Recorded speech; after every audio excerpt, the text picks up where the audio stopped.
கேரள மாநிலம் கொல்லத்தில் கள்ள காதலனுடன் காரில் இருந்த மனைவியை தீ வைத்து எரித்த கணவரின் செயல் அதிர்ச்சியை ஏற்படுத்தியிருக்கிறது. இது பற்றிய கூடுதல் விவரங்களை எமது செய்தியாளர் சிவசபாபதியிடம் கேட்டு பெறலாம்.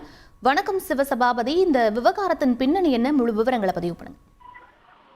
கேரள மாநிலம் கொல்லம் மாவட்டத்தில் இருக்கிற கொல்லத்துல கோடியா கேட்டரிங் நிறுவனத்தை பத்மராஜ் அவருடைய மனைவி அனிலா இவங்க 2 பேருமே நடத்திட்டு வந்திருக்காங்க.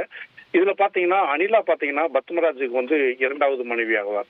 இதுக்கிடையில பாத்தீங்கன்னா தினந்தோறும் பேக்கரி மூடப்பட்ட பிறகு அந்த பேக்கரியில வேலை செய்யற டோனி என்ற நபருடன் அடிக்கடி தன்னுடைய மனைவி அனிலா கார்ல வந்துகிட்டு இருக்கிறத பத்மராஜ் பார்த்துக்கிட்டு இருந்தது.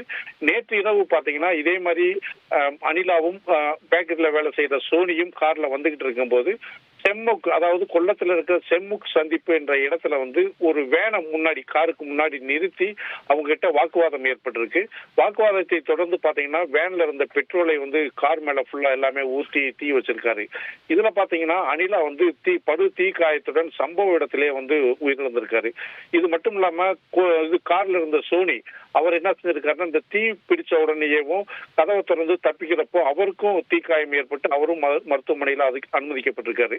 இது மட்டும் இல்லாம அனிலாவின் கணவர் பத்மராஜ் அவருக்கும் தீக்காயம் ஏற்பட்டு தீக்காயங்களுடன் அவங்க ஆட்டோவில் ஏறி போலீஸ் ஸ்டேஷன்ல சரணடைஞ்சிருக்காரு. போலீசார் இது பற்றி விசாரணை செஞ்சுட்டு இருக்கும்போது மனைவி மீது சந்தேகத்தின் பிரகாரம் இந்த சம்பவம் நடந்திருக்கலாம் அப்படிங்கிறது போலீசார் தெரிவிக்கிறாங்க. இது மட்டும் இல்லாம இச்சம்பவம் குறித்து மேலும் பத்மராஜ் கிட்ட தீவிர விசாரணை பண்ணிட்டு இருக்காங்க. தற்போது பத்மராஜுக்கு தீக்காயம் அடைஞ்சிருக்கிறதுனால மருத்துவ உதவி அவருக்கு கொடுக்கப்பட்டு இருக்கு. விவரங்களுக்கு நன்றி சிவசபாபதி. செய்திகளை உடனுக்குடன் தெரிந்து கொள்ள உடனே சப்ஸ்கிரைப் பண்ணுங்க.